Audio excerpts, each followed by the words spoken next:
ये झूठ बोल रहे हैं कि ये जो जेवर एयरपोर्ट है, जिस एयरपोर्ट का निरीक्षण करने के लिए आज योगी आदित्यनाथ यहां पर पहुंचे हैं, ये किसकी देन है? ये समाज से छुपाया जा रहा है। और बहुजन समाज को मैं बिल्कुल खुल करके बता दूं कि 2001 के अंदर ये प्रोजेक्ट लागू हुआ था। 2001 में राजनाथ सिंह की सरकार थी। हालांकि राजनाथ सिंह की सरकार भी भारतीय जनता पार्टी की सरकार थी, लेकिन काम कब शुरू हुआ? काम 2007 में जब बसपा सुप्रीमो बहन मायावती की सरकार आई, तब वहां पर भूमि अधिग्रहण करने का काम शुरू हुआ। आप कैसी नई बात बता रहे हैं? अरे कैसी बात नई बात बता रहे हैं? जनता को तो मालूम भी ना है बात की, आप नई बात बता रहे हैं। जनता जानती है, लेकिन जिनको नहीं पता उनको इन लोगों ने बहका रखा है, फुसला रखा है, इनको भ्रमित कर रखा है। और पद भ्रमित होने वाली जनता आज भी आप समझ लेना, आज आप ये बात भी जान लेना कि ये जो जेवर एयरपोर्ट का खूब डंका बजा रहे हैं कि हवाई चप्पल वालों को हम हवाई जहाज में घुमाएंगे, तो हवाई चप्पल वालों को हवाई जहाज में घुमाने का अगर किसी ने काम किया तो वो बसपा सुप्रीमो बहन मायावती है। और मैं नहीं कर रहा हूं ये बात, आप देखिए आंकड़े, आप बसपा का शासनकाल देखिए 2007 का, जब 2001 में ये बात आई थी और तमाम हवाई अड्डे बनाने की बात शुरू हुई थी, लेकिन इस बात को आगे बढ़ाने का काम किसने किया? बसपा सुप्रीमो बहन मायावती की सरकार थी, बसपा का शासनकाल था, सन 2007 था। और जब भूमि अधिग्रहण की गई, जब किसानों की भूमि अधिग्रहण करके उनके मुआवजे दिए गए, तब लोगों को पता है और जेवर के लोग जानते हैं कि 2007 में उनकी भूमि का अधिग्रहण हुआ था। और 2007 में किसकी सरकार थी? ये जनता जानती है। जनता ना जाने, सब जनता ना जाने, मैं बता देता हूं, नहीं मालूम, जनता को नहीं मालूम है कि बीजेपी ने करवाओ सब लोग काम। आप कैसी बात कर रहे हो? बीजेपी तो सिर्फ और सिर्फ करे कराए कामों का फीता काटने का काम करती है। जी हाँ। योगी आदित्यनाथ बसपा शासनकाल में जितने काम हुए हैं उनका फीता काटने का काम करते हैं। अखिलेश यादव के शासनकाल में जितने फीते कटे हैं वो सब के सब बसपा सुप्रीमो बहन मायावती के शासनकाल में काम हुए थे, क्योंकि 2007 में बसपा की सरकार थी। 2012 में जब इनकी सरकार आई, समाजवादी पार्टी की सरकार आई, तो उन्होंने बसपा सुप्रीमो बहन मायावती के किए हुए कामों का फीता काटने का काम किया। कुछ काम ऐसे थे जो ज्यादा लंबा चले, जैसे जेवर एयरपोर्ट का काम था, वो 5 साल में पूरा होने वाला नहीं था, उसके लिए समय लगता। और समय भी क्यों लगा, मैं आपको बता दूं समय भी क्यों लगा, क्योंकि बसपा सुप्रीमो बहन मायावती ने जब ये जेवर एयरपोर्ट बनाने का काम शुरू किया तो 2014 से पहले ही बात बता रहा हूं, जब कांग्रेस की सरकार थी, यूपीए सरकार ने इस काम को स्थगित करने का काम किया। उन्होंने कहा कि इतने जब यहाँ पर इंटरनेशनल अंतर्राष्ट्रीय हवाई अड्डा है तो इतने नजदीक में दूसरा हवाई अड्डा नहीं बनाया जाना चाहिए, अंतर्राष्ट्रीय हवाई अड्डा तो बिल्कुल पास में है। उन्होंने ये कारण देते हुए इस काम को स्थगित कर दिया था। हाँ, लेकिन काम जारी था, क्योंकि काम तो बसपा सुप्रीमो बहन मायावती ने इतना करा दिया था कि अब जेवर एयरपोर्ट अगर इस काम को रोकते हैं, इस प्रोजेक्ट को रोकते हैं, तो सरकार का दुगना नुकसान हो सकता है। इसलिए इस काम को मजबूरन, जब भारतीय जनता पार्टी की सरकार आई, उन्हें मजबूरन इस काम को आगे बढ़ाना पड़ा, क्योंकि अगर वो इस काम को रोक देते तो बसपा सुप्रीमो बहन मायावती उसमें इतना पैसा लगा चुकी थी, इंफ्रास्ट्रक्चर इतना ज्यादा बना चुकी थी, भूमि अधिग्रहण करा चुकी थी, सारे काम बसपा सुप्रीमो बहन मायावती करा चुकी थी। अब तो सिर्फ और सिर्फ इनका फीता काटने का कार्य। क्या हाल चाल है? सब ठीक है?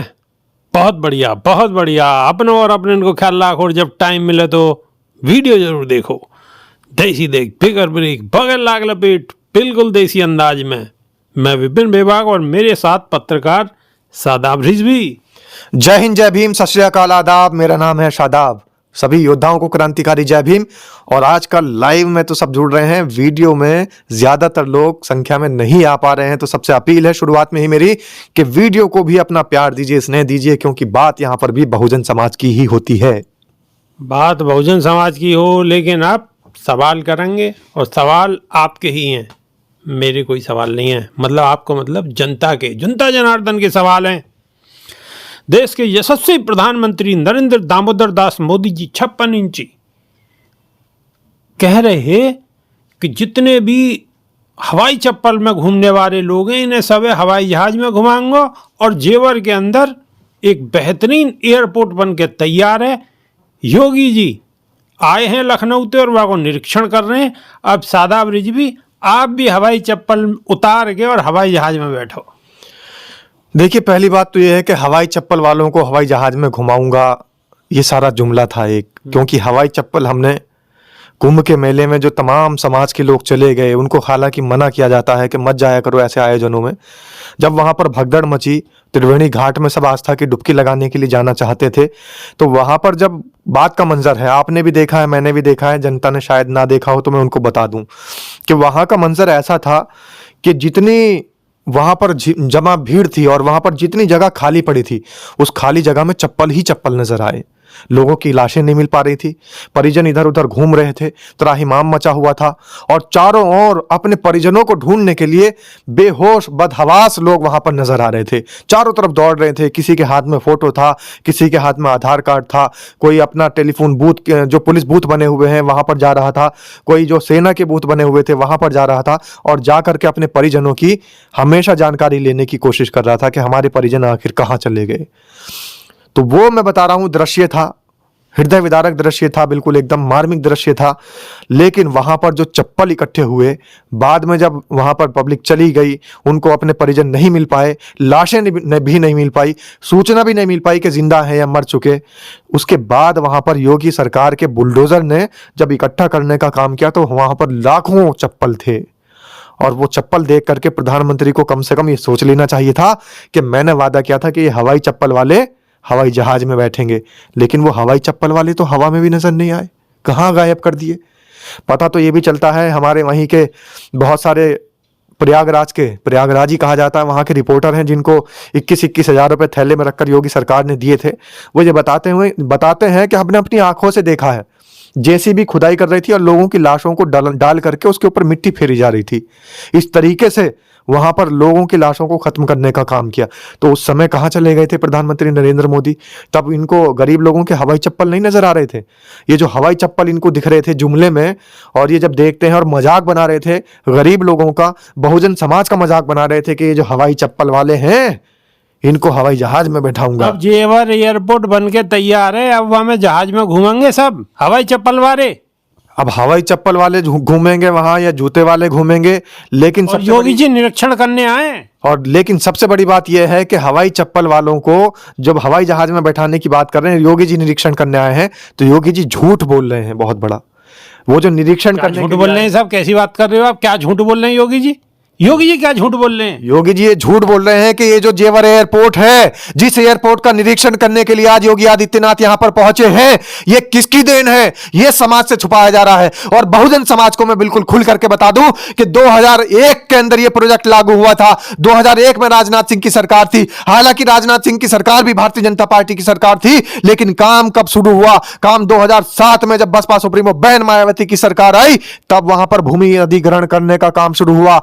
कैसी नई बात बता रहे हैं? अरे कैसी बात नई बात बता रहे हैं? जनता को तो मालूम भी ना है बात की, आप नई बात बता रहे हैं। जनता जानती है, लेकिन जिनको नहीं पता उनको इन लोगों ने बहका रखा है, फुसला रखा है, इनको भ्रमित कर रखा है। और पद भ्रमित होने वाली जनता आज भी आप समझ लेना, आज आप ये बात भी जान लेना कि ये जो जेवर एयरपोर्ट का खूब डंका बजा रहे हैं कि हवाई चप्पल वालों को हम हवाई जहाज में घुमाएंगे, तो हवाई चप्पल वालों को हवाई जहाज में घुमाने का अगर किसी ने काम किया तो वो बसपा सुप्रीमो बहन मायावती है। और मैं नहीं कह रहा हूं ये बात, आप देखिए आंकड़े, आप बसपा का शासनकाल देखिए 2007 का, जब 2001 में ये बात आई थी और तमाम हवाई अड्डे बनाने की बात शुरू हुई थी, लेकिन इस बात को आगे बढ़ाने का काम किसने किया? बसपा सुप्रीमो बहन मायावती की सरकार थी, बसपा का शासनकाल था, सन 2007 था। और जब भूमि अधिग्रहण की गई, जब किसानों की भूमि अधिग्रहण करके उनके मुआवजे दिए गए, तब लोगों को पता है और जेवर के लोग जानते हैं कि 2007 में उनकी भूमि का अधिग्रहण हुआ था। और 2007 में किसकी सरकार थी ये जनता जानती है। जनता ना जाने,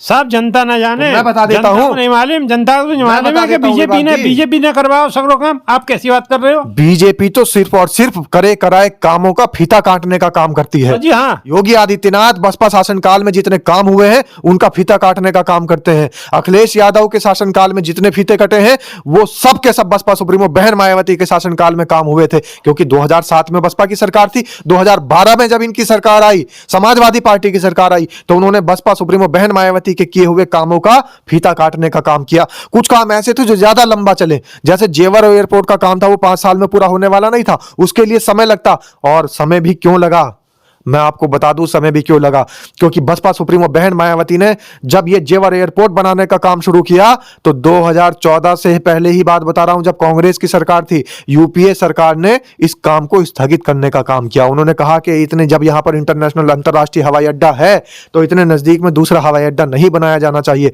अंतरराष्ट्रीय हवाई अड्डा तो बिल्कुल पास में है। उन्होंने ये कारण देते हुए इस काम को स्थगित कर दिया था। हाँ, लेकिन काम जारी था, क्योंकि काम तो बसपा सुप्रीमो बहन मायावती ने इतना करा दिया था कि अब जेवर एयरपोर्ट अगर इस काम को रोकते हैं, इस प्रोजेक्ट को रोकते हैं, तो सरकार का दुगना नुकसान हो सकता है। इसलिए इस काम को मजबूरन, जब भारतीय जनता पार्टी की सरकार आई, उन्हें मजबूरन इस काम को आगे बढ़ाना पड़ा, क्योंकि अगर वो इस काम को रोक देते तो बसपा सुप्रीमो बहन मायावती उसमें इतना पैसा लगा चुकी थी, इंफ्रास्ट्रक्चर इतना ज्यादा बना चुकी थी, भूमि अधिग्रहण करा चुकी थी, सारे काम बसपा सुप्रीमो बहन मायावती करा चुकी थी। अब तो सिर्फ और सिर्फ इनका फीता काटने का कार्यक्रम बाकी रह गया था। मतलब काम तो करो, बसपा सुप्रीमो ने और फीता काटने को तैयार रहेंगे। ये तो इसलिए तैयार हैं क्योंकि अब शासन में नहीं है। बसपा सुप्रीमो बहन मायावती का शासनकाल होता तो फीता भी वही काटती। लेकिन भारतीय जनता पार्टी एक चीज के लिए बड़ी प्रसिद्ध है कि दूसरे के किए हुए कामों को, पुरानी सरकार के किए हुए कामों को, पुराने शासनकाल में किए हुए कामों का फीता काट करके अपना बड़ा सा पत्थर लगा देते हैं और उस पर लिख देते हैं इस देश के यशस्वी प्रधानमंत्री नरेंद्र दामोदर दास मोदी, इस उत्तर प्रदेश के हिंदू हृदय सम्राट मुख्यमंत्री योगी आदित्यनाथ ने अपने कर कमलों द्वारा फीता काटने का काम तो किया ये है। सुनिए कि मोदी जी जा रहे हैं गोवा, गोवा में जाकर श्री राम की 77 फीट ऊंची मूर्ति लगवा रहे हैं गोवा में जाके, पूरा राम में कर देंगे देश को।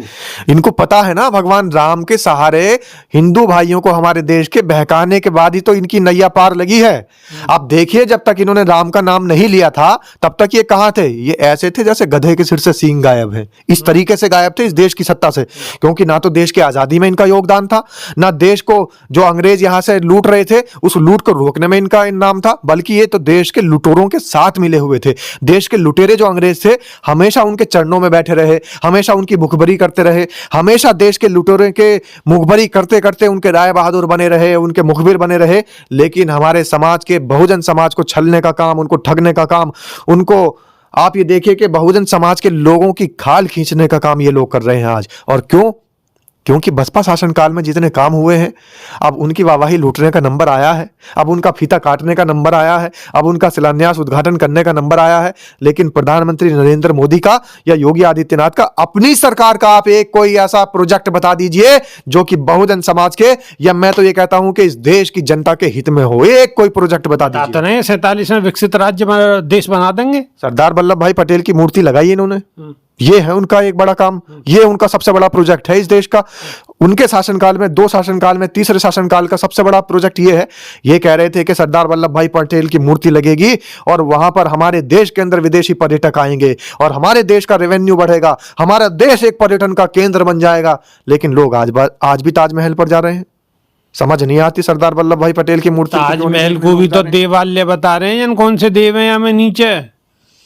सारे देवी हैं इसमें तो आप देखो। लेकिन देव कौन से हैं? देव महात्मा गौतम बुद्ध हैं, देवों के देव महात्मा गौतम बुद्ध। आप जिस चीज की भी नींव खोद के देखोगे तो महात्मा गौतम बुद्ध के प्रमाण निकल के आएंगे। इसीलिए इन्होंने खुदाई का काम हल्का कर दिया है, क्योंकि जहां भी ये खोदते हैं, बनारस के अंदर अभी एक बड़ी प्राचीन मूर्ति निकली और उसकी आंख भी बनी हुई थी और आंख भी मूंदी हुई आंख थी, बंद मुद्रा में आंख थी। लेकिन उस मूर्ति को लाए ASI के इनके लोग, ये भारतीय जनता पार्टी के लोग उठा करके कह रहे हैं कि एक शिवलिंग प्राप्त हुआ है। अरे आंखों के अंधे, तो बता दो कि शिवलिंग की आंखें कब से बनने लग गई। सोच रहे कि भोले शंकर लिखड़ेंगे, लिखड़ी आए गौतम बुद्ध, लिखड़ी आए महात्मा बुद्ध। तो इनकी अंतरात्मा हैगी है विशुद्ध, वागू जरूरत है शुद्ध करने की। अब शुद्ध कैसे होगी? शुद्ध करेंगे हमारे बहुजन समाज के लोग। और एक बात और बताऊं मैं बेबाक जी, जब इसका उद्घाटन होगा एयरपोर्ट का तो ये बसपा सुप्रीमो बहन मायावती को नहीं बुलाएंगे, क्योंकि इनको तो अपने सिर पर सेहरा बांधना है, इनको तो अपना क्रेडिट चाहिए। मेरी बात सुनो, बुलाने की जरूरत भी क्या है भाई? चुनाव आने वाले उत्तर प्रदेश के, बिल्कुल उत्तर प्रदेश के चुनाव आने वाले हैं और बसपा सुप्रीमो अगर मुख्यमंत्री बन गई तो फिर योगी जी का एक बसपा सुप्रीमो ही उद्घाटन करेंगे। और बिल्कुल मैं तो समाज के तमाम साथियों से कहता हूं कि इस वीडियो को चारों तरफ भेज देना, जिन तक सच्चाई पहुंच जाए कि ये जो योगी आदित्यनाथ, हिंदू हृदय सम्राट और हमारे देश के यशस्वी प्रधानमंत्री आज जेवर एयरपोर्ट का क्रेडिट लेना चाहते हैं। 2007 में बसपा सुप्रीमो बहन मायावती ने उसका काम कराने का काम शुरू किया था। और सुनिए, इस वीडियो को इसलिए भी ज्यादा लोगों तक भेज देना, शेयर कर देना, ताकि 2027 में बसपा की सरकार बने और बसपा सुप्रीमो बहन मायावती मुख्यमंत्री बने। तब तक जेवर एयरपोर्ट के उद्घाटन का काम बसपा सुप्रीमो बहन मायावती के कर कमलों द्वारा हो जाए। तो वीडियो को ठोकते रहो, ठोकते रहो, ठोकते रहो, दूसरे के फोन तक पहुंचा दो। नई वीडियो में फिर रूबरू होंगे, जब तक नहीं आ देसी देख बगैर ब्रेक बगैर लाग लपेट, बिल्कुल देसी अंदाज में। बहुत बहुत धन्यवाद। जय भीम, जय संविधान, जय विज्ञान। जय भीम, जय संविधान, नमो बुद्धाय।